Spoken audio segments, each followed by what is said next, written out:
नमस्कार मंडळी, लग्नानंतर होईलच प्रेम या मालिकेच्या पुढील भागामध्ये आपण पाहणार आहोत की काव्या आणि पार्थ हे हनीमूनसाठी निघालेले असतात। तेव्हा पार्थ काव्याला बोलतो, आता बॅग भरायला सुरुवात करा।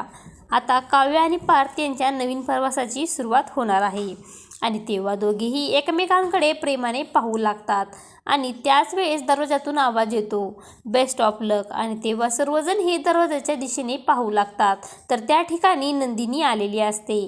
तेव्हा नंदिनीला त्या ठिकाणी पाहून सर्वांनाच आश्चर्याचा धक्का बसतो व सर्वजण हे आनंदित झालेले असतात आणि नंदिनीची नजर ही जीवावर असते आणि काव्या ही नंदिनीकडे पाहून बोलते, ताई तू मला भेटण्यासाठी आली आहेस का, मला शुभेच्छा देण्यासाठी आली आहेस का?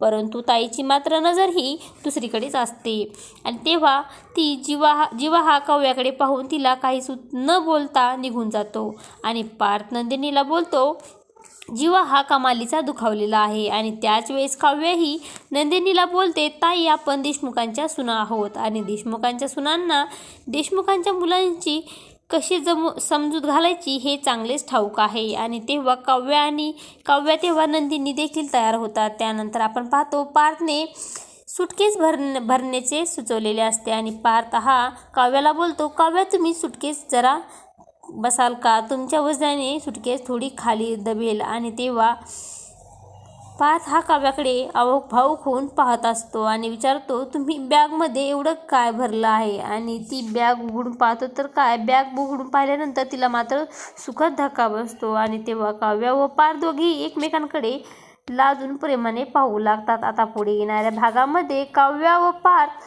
प्रमाणे जीवा व नंदिनी देखील दोघेही एकमेकांना माफ करून हनीमूनला जाणार का, हे पाहणे अतिशय रंजक ठरणार आहे।